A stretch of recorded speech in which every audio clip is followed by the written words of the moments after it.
நட்சத்திர வேட்பாளர்களாக தமிழ்நாட்டில் நாம் தமிழர் கட்சி சார்பாக போட்டியிடக்கூடிய ஒரு 8 நபர்களை குறித்து இன்று காணொளியில் காணவிருக்கின்றோம்.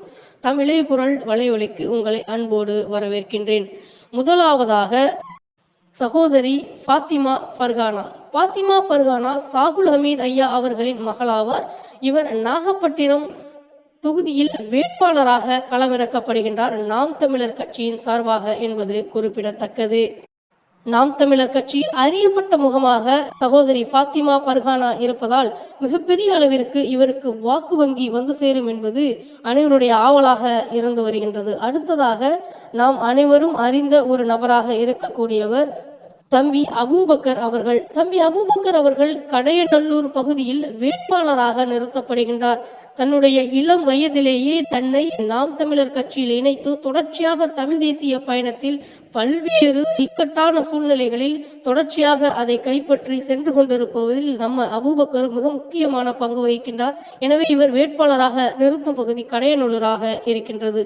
அடுத்ததாக தங்கை அனீஸ் ஃபாத்திமா அவர்கள் நிற்கக்கூடிய தொகுதியை பார்க்கவிருக்கின்றோம். பாபநாசம் தொகுதியில்தான் தங்கை அனீஸ் ஃபாத்திமா அவர்கள் நிறுத்தப்படுகின்றார்.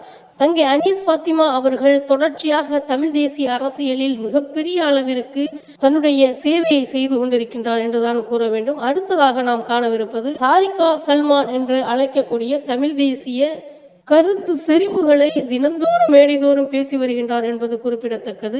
இவர் போட்டியிடுகின்ற தொகுதி ராணிப்பேட்டை. மேலும் அடுத்ததாக நாம் காணவிருப்பது வெண்ணிலா தாயுமானவன். தொடர்ச்சியாக தமிழ் தேசிய அரசியலில் தன்னை ஈடுபடுத்தி இயற்கை சார்ந்த அனைத்து போராட்டங்களிலும் முன்னணியில் நின்று செயல்படக்கூடிய நம்ம சகோதரி வெண்ணிலா தாயுமானவன் நிற்கக்கூடிய தொகுதிதான் ஆர்கே நகர் தொகுதி. அடுத்ததாக நாம் காணவிருக்கக்கூடியவர் யார் என்றால் கன்னியாகுமரி சட்டமன்ற தொகுதியில் போட்டியிட இருக்கக்கூடிய மரியா ஜெனிஃபர் அவர்களை குறித்துதான் காணவிருக்கின்றோம். அவர் தங்களுடைய மிகப்பெரிய சாதனையை தமிழ் தேசிய அரசியலில் சேர்ந்த சில காலங்களிலேயே செய்திருக்கின்றார். தமிழ் தேசிய அரசியலை மூளை முழுக்கெங்கும் கன்னியாகுமரி முழுவதும் கொண்டு போய் சேர்த்திருக்கின்றார் என்றுதான் கூற வேண்டும். அவருக்கு கன்னியாகுமரியில் போட்டியிடுவது மிகப்பெரிய சிறப்பு வாய்ந்ததாக ஒன்றாக இருக்கின்றது.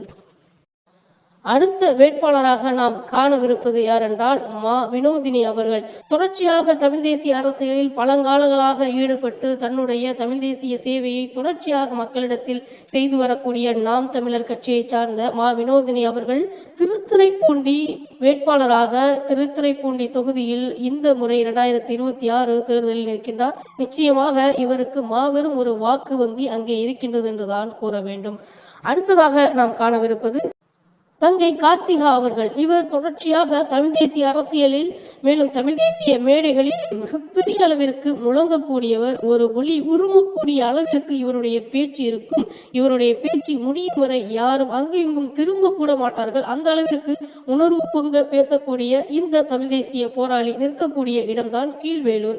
இவர் கீழ்வேலூர் சட்டமன்ற தொகுதியில் நின்று நிச்சயமாக நாம் தமிழருக்கு மிகப்பெரிய வாக்குகளை வாங்கி கொடுத்து அந்த 2026 சட்டமன்ற தேர்தலில் மாபெரும் ஒரு பங்கு வகிப்பார் என்பதில் மாற்று கருத்து இருக்க முடியாது. இதுபோன்று தமிழ் தேசிய மேலும் நாம் தமிழர் கட்சி சார்பாக போட்டியிடக்கூடிய நபர்களை தொடர்ச்சியாக அடுத்தடுத்த காணொளிகளில் நாம் காணவிருக்கின்றோம்.